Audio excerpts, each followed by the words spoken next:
le journal régional de Radio JM. Bonjour à tous et merci d'être nombreux à nous écouter chaque jour. Nous sommes le mercredi 3 novembre.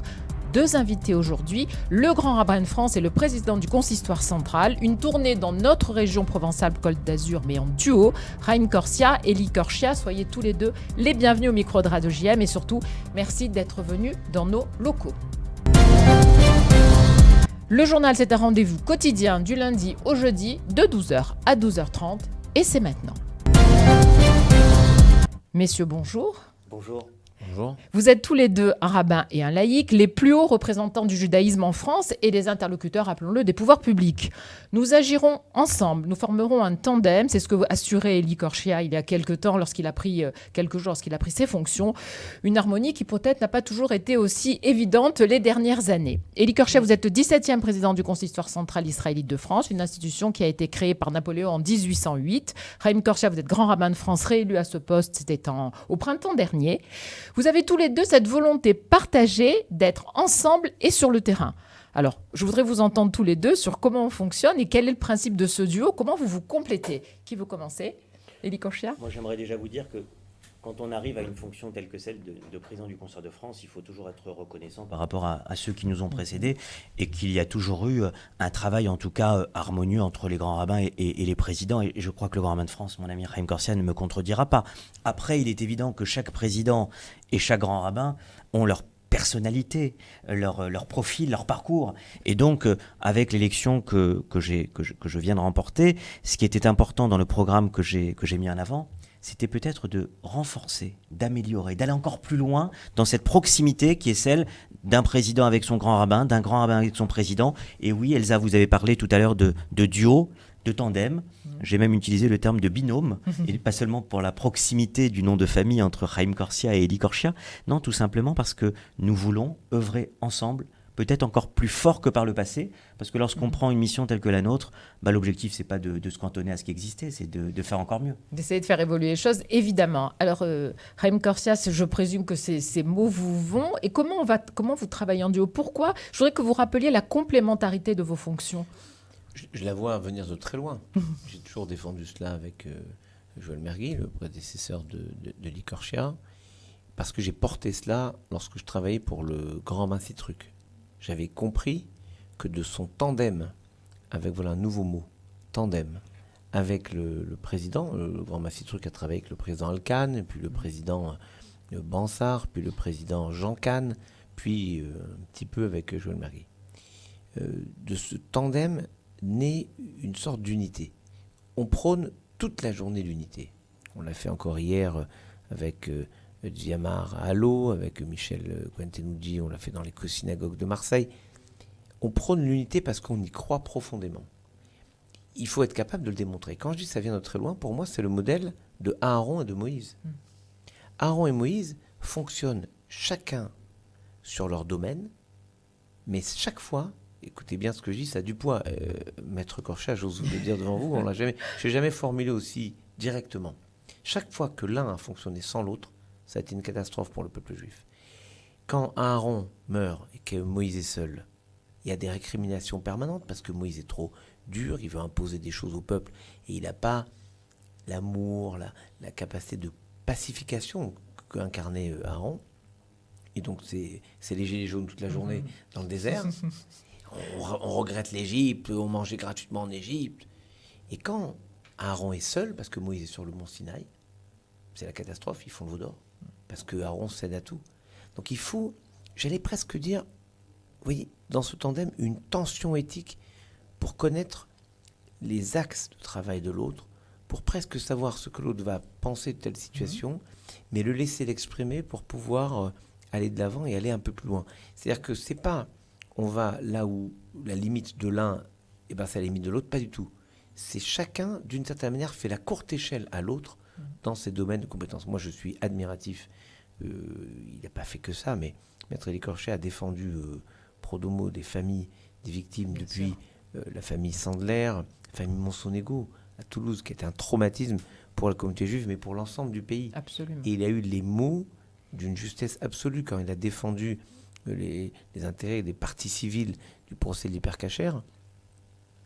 Et d'ailleurs, il a obtenu les condamnations qui disaient que la société, globalement la justice, mais la société comprenait le traumatisme terrifiant qui avait eu lieu et à Toulouse et ensuite à l'Hypercacher, quand il a défendu les deux caissières, notamment Zari, qui a eu des mots incroyables. Maître Corchet a eu cette formule.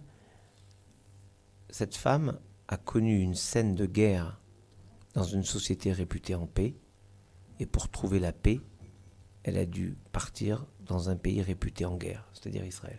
Vous voyez ça? Moi, je ne peux pas le trouver. C'est-à-dire qu'il faut un moment la connaissance de l'humanité de celles et ceux qui le défendent pour pouvoir comprendre et synthétiser une situation avec une phrase. C'est à la fois la force d'un avocat qui sait utiliser les mots, mais aussi la finesse d'une âme qui comprend les tensions.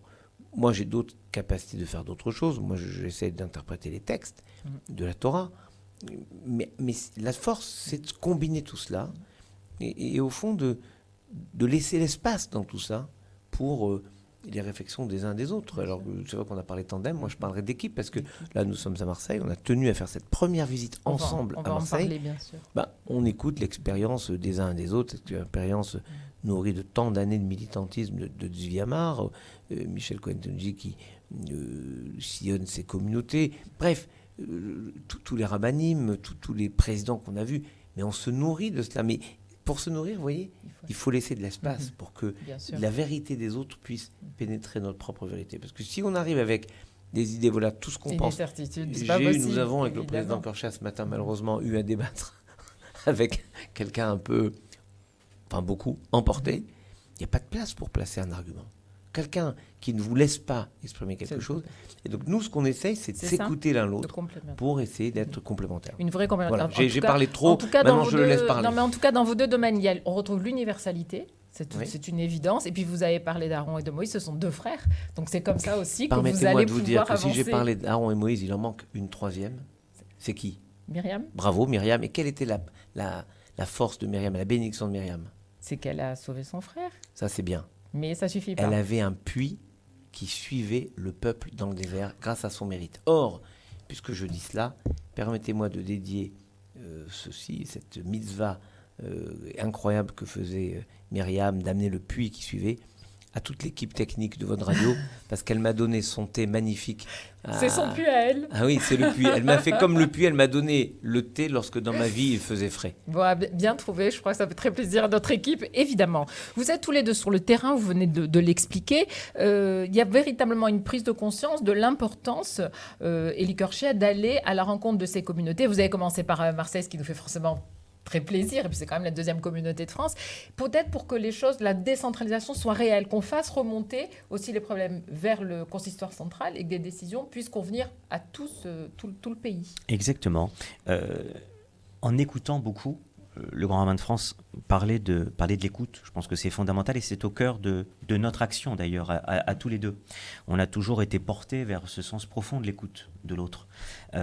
Et lorsque j'ai écouté les représentants, les dirigeants, les rabbins à travers toute la France, quand j'ai fait ce tour des France des communautés juives avant l'élection, je me suis rendu compte combien il y avait une demande d'être au plus près de chacune et de chacun dans ces communautés.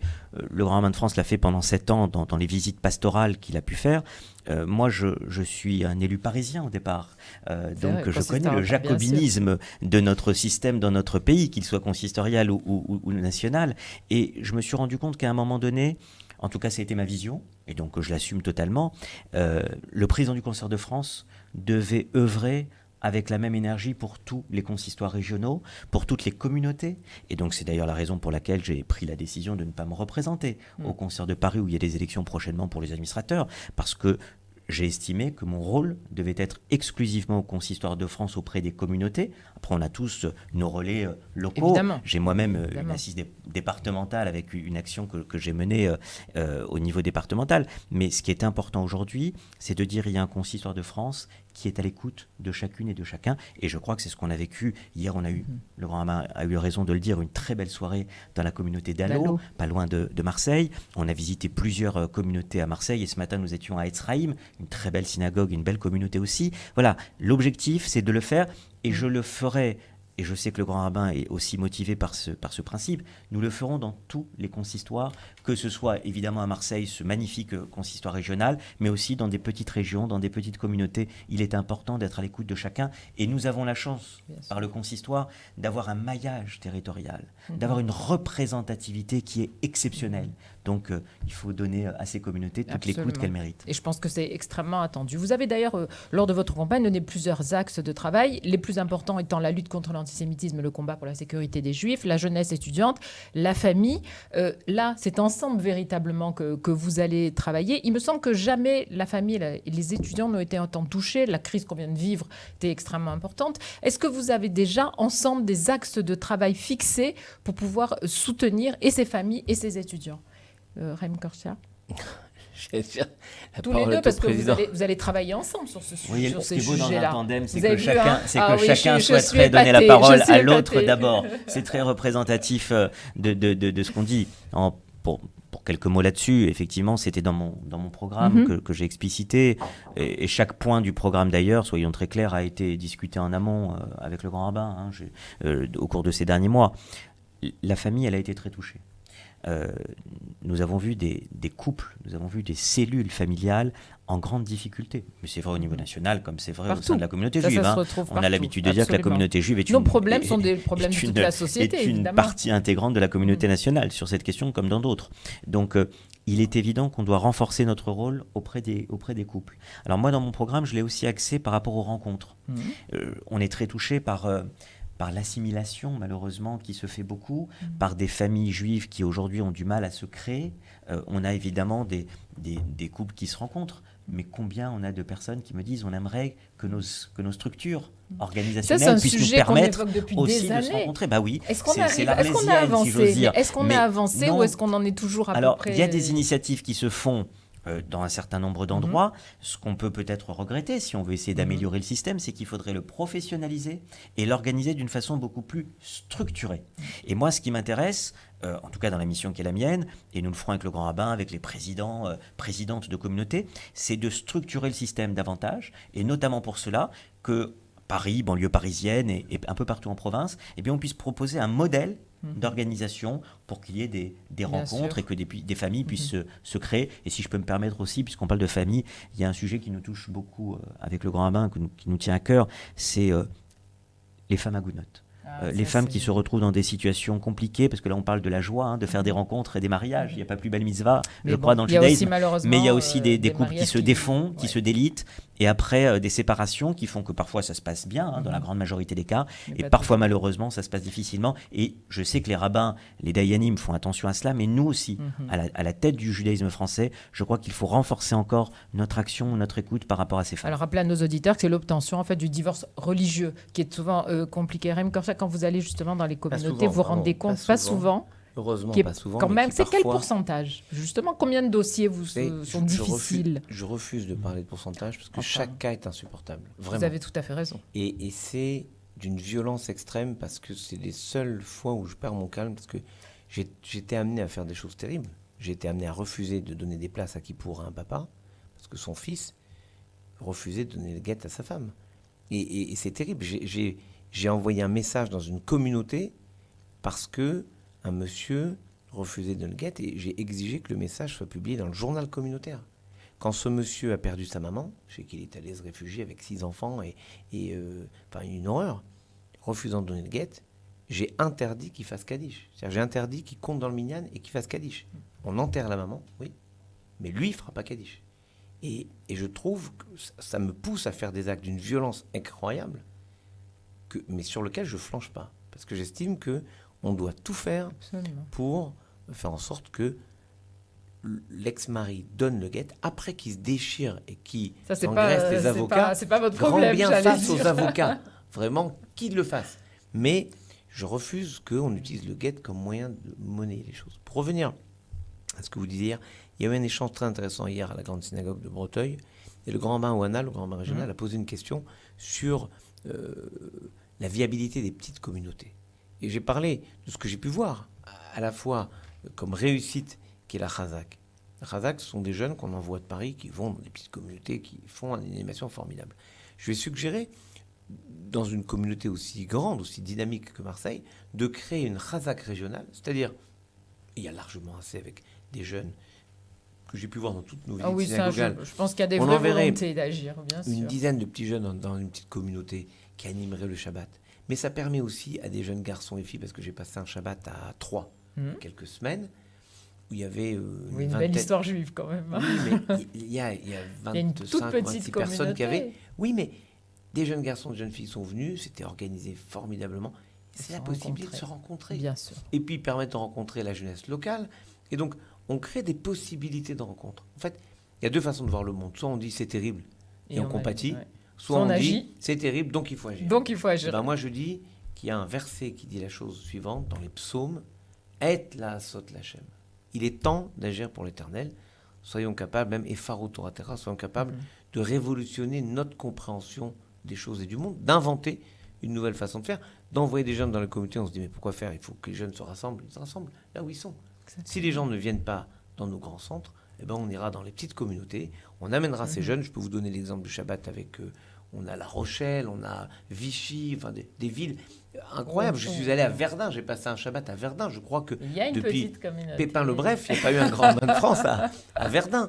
Formidable. Les jeunes sont venus, une animation, mais c'était bouleversant parce que toute cette communauté, avec toute son histoire, avec ce que porte la ville de Verdun dans notre inconscient collectif national, était là pour célébrer quelque chose d'extraordinaire, une forme de renaissance judaïsme. Et derrière, ça a remis en route la communauté. Et moi, je trouve que c'est incroyable. Je prends l'exemple de Verdun parce que le Fonds social juif unifié a choisi la communauté de Verdun dans la fondation du judaïsme français. Ils ont fait un film sur la synagogue de Verdun et sa réfection. En gros, ce Shabbat, on pourrait dire c'est rien, mais il a donné une sorte d'étincelle pour relancer l'envie de vivre quelque chose des personnes de la communauté. C'est ce qu'on veut en faire. Alors, je voudrais qu'on s'arrête quelques minutes qui nous restent sur l'antisémitisme, parce que notre pays, vous le savez, connaît une crise identitaire évidente. Preuve en est d'ailleurs l'émergence de certains qui veulent peut-être briguer, je dis encore peut-être, des postes à haute responsabilité. Et j'ai pu voir dans les médias, l'un et l'autre, que vous êtes souvent interrogés sur les propos d'Éric Zemmour, peut-être même plus souvent qu'à votre tour, parce qu'il est juif. Pardon, mais vous avez remarqué, oui, que tant le président que votre serviteur, nous avons répondu une fois et on a considéré qu'on n'avait pas à être les commentateurs permanents. Le président peut vous le confirmer. On a eu des dizaines de demandes. Que vous refusez. Alors, non, mais c'est bien que vous puissiez le dire. Mais je vous le dis. Parce que quand même, vu de l'autre côté, on a l'impression que vous êtes souvent interrogé là-dessus. Non, on reprend ce qu'on a dit. On l'a dit une fois. Parce que moi j'estime que c'est notre devoir de dire que d'où que vienne une affirmation antisémite comme... le doute sur la culpabilité de Dreyfus ou des horreurs comme le fait que Pétain aurait sauvé les Juifs français, peu importe. À un moment, on dit ce qu'on a à dire, mais on ne va pas focaliser sur la situation française qui a besoin de réflexion, d'élévation, permettez-moi même de dire de transcendance. On va passer notre temps à être les commentateurs politiques. Si on voulait faire commentateur politique, on aurait fait 2 écoles de journalisme et on aurait peut-être brigué votre place. Mais là, c'est visé trop haut. Mais on aurait fait ça. Mais moi, en tout cas, j'ai dit stop. Donc, à partir d'aujourd'hui, vous vous exprimerez plus sur les propos de Zemmour ou sur une éventuelle candidature. Regardez, moi, je me suis exprimé la semaine dernière, dans la semaine qui a suivi mon élection. Des médias, et des médias importants, évidemment, il y a un choix qui a été fait, un choix éditorial, un choix de communication, parce qu'on ne peut pas répondre évidemment à tout le monde. J'ai choisi certains médias, vos collègues de France 5 à la télévision, Europe 1 et RTL, pour ne citer que. J'ai dit ce que j'avais à dire la semaine dernière. D'abord, j'étais là en tant que nouveau président du Concert de France et on m'interrogeait sur des questions qui touchaient aux valeurs juives. Parce c'est que vrai, quand mais le sous-titre ne mettait que Zemmour. Bien évidemment, parce que vous connaissez le milieu journalistique comme je connais le milieu juridique et donc on sait très bien comment les choses sont présentées. Mais il est évident que d'autres personnes qui tiennent parfois un discours extrémiste, et nous en connaissons, tous, à l'extrême gauche comme à l'extrême droite, aurait dit la moitié, je dis bien la moitié, de ce qui a été dit par ce candidat potentiel. Je pense que tout le monde se serait élevé et aurait répondu. Donc moi, je ne parle pas d'un candidat, je ne suis pas là pour parler, pour m'immiscer dans une campagne électorale, pour tel parti ou pour tel candidat, c'est très clair. Par contre, est-ce que lorsqu'on a une responsabilité dans la communauté juive, qu'on porte la voix des présidents, des présidentes de communauté. Moi, je suis un porte-parole des responsables de communauté. Est-ce qu'ils auraient accepté le silence de la direction du consistoire de France sur des questions qui touchent à Pétain, à la Seconde Guerre mondiale, à la Shoah, aux enfants Sandler qui sont des martyrs de notre communauté Donc juive. c'est par les sujets Non, on abordés pouvait pas que laisser vous le silence. deviez, c'est par les sujets abordés et l'atteinte à Bien certaines entendu. valeurs républicaines que vous deviez agir, parce que on n'a jamais Mais ce interviewé sont un sur archevêque les sur les propos de Marine Le Pen, par exemple. Mais Vous ce voyez sont que sur je les veux dire valeurs républicaines Mais et les c'est valeurs de la communauté C'est juive. pour ça que quand le journaliste, moi, c'était sur France 2, me demande il est juif, moi je ne sais pas s'il est juif, moi je ne m'intéresse pas à la religion d'un candidat, jamais. Et je me suis rendu compte, c'est étrange avec cette question, qu'au fond je ne connaissais pas la religion des autres candidats, catholiques, protestants, orthodoxes, athées, je ne sais pas. Et ça ne m'intéresse pas. Voilà pourquoi je réponds que cette question est importante. Je vais vous dire, les courriers qui m'agacent, je reçois des courriers qui m'agacent parfois. Vous savez ce que c'est ? Monsieur le grand rabbin, nous sommes un boulanger, tel endroit. Nous avons une colonie de vacances. Ils nous ont pris du pain. Ils nous ont toujours pas payé. Vous devez intervenir. Et je me dis, est-ce que quand une colonie catholique non juive, ils font la même chose, est-ce qu'ils écrivent à l'évêque ? C'est exactement Non. les Donc je me dis, réflexions que je me suis fait. pourquoi focaliser sur uniquement la religion, alors que le principe de ce qu'est la France, c'est qu'on n'avance pas avec sa religion affichée comme un drapeau. Et on n'a jamais voulu le faire. Donc, moi j'ai vu, j'ai consulté, et je vois bien qu'il y a des choses inadmissibles sur lesquelles on ne peut pas transiger. Alors, en plus, ils ont mal tombé. Maître Korcha a été l'avocat de la famille Sandler, mais nous sommes tous bouleversés parce que, je vais vous dire la différence qui se fait. C'est quand vous avez vu Samuel Sandler, les yeux dans les yeux, et qui vous dit « Il a tué mes enfants à nouveau ». Là, je vais vous dire, le choc que vous prenez, vous ne commencez pas à tergiverser. Est-ce que je dois réagir ou pas ? Vous dites, on n'a pas le droit d'insulter cet homme qui se dévoue pour témoigner malgré tout, qui défend une idée merveilleuse, lumineuse de la France malgré tout, et qui nous dit, j'ai fait ce choix parce que ils étaient en Israël, ils sont revenus en France pour aider. Malheureusement, ils sont morts. Donc, ils retournent en Israël. Et quoi, vous voulez qu'on profane leur tombe, qu'on fasse quoi que ce soit ? Donc, écoutez, c'est le choix de chacun. Il se trouve, et moi je le dis, je le répète, juste cette idée, elle est tellement insupportable qu'on devait répondre. Donc, vous voyez, c'est pas sur quelqu'un parce qu'il porte telle ou telle foi, c'est parce que les paroles sont inadmissibles que nous le dénonçons, et c'est notre vocation. Nous ne le ferions pas, nous serions coupables. Et je voudrais juste ajouter quelque chose. Nous avons été dans une concertation et une unité totale avec les autres institutions.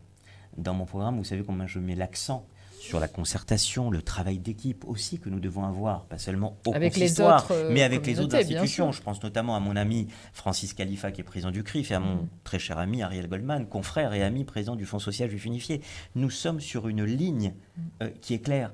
On ne laisse pas dire des choses impunément qui touchent aux valeurs et de la République et aux valeurs de la communauté juive de France. Et si je peux me permettre, moi j'ai été très touché par une chose à ma sortie du premier grand média que j'ai pu faire le lendemain de mon élection. C'était sur France 5. En rentrant ensuite dans la voiture, j'ai rallumé mon téléphone portable que j'avais mis en mode avion. Et le premier message que j'avais, c'était un message de Samuel Sandler. Avant les messages de mes amis, présidents, responsables de communauté. Un message de Samuel Sandler qui me disait « Razak » avec un point d'exclamation.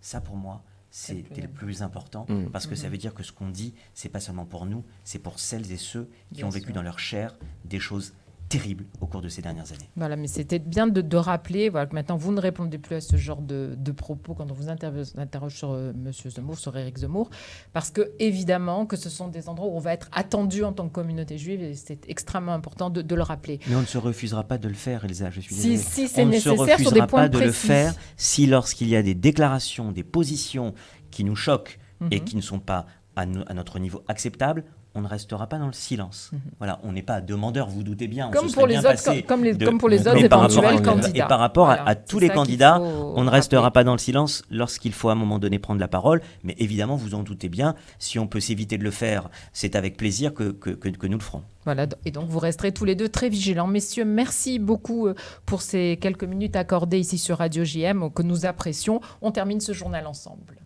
La sortie de la rédaction. Nous proposons aux petits d'aller aujourd'hui à l'Alcazar, 15h30, 16h30 dans l'auditorium, pour les 2 à 5 ans, pour un spectacle inspiré d'un livre qui était paru à l'école des loisirs. C'est tout en direct, on va dessiner des petits canaris qui prennent vie comme par enchantement. Vous appelez le 04 91 55 90 00. On vous donne rendez-vous bien sûr pour le journal demain sur le 90.5 à midi pile. Vous pouvez nous suivre sur l'ensemble des réseaux sociaux. Et pour se séparer, messieurs, écoutez un petit peu d'humour, c'est toujours bien agréable. Ophélie Winter, Dieu m'a donné la foi, 1996. Dans le rythme, en plus, nous allons séparer Élie Korsia et Raïm Korsia. Je savais que vous alliez beaucoup. la faire. Il fallait bien une fois quand même. Je savais que vous alliez la faire. J'ai bien tenu au début quand Bravo, même. on dirait une petite bar mitzvah. Elle ne doit pas faire de faute dans la paracha. Elle a tenu, je me dis, elle a fait à la fin. À la fin, c'est bien. C'est le dernier des trucs. J'étais sûre que vous ne me rateriez pas sur le sujet. Bonne journée à vous tous, à demain.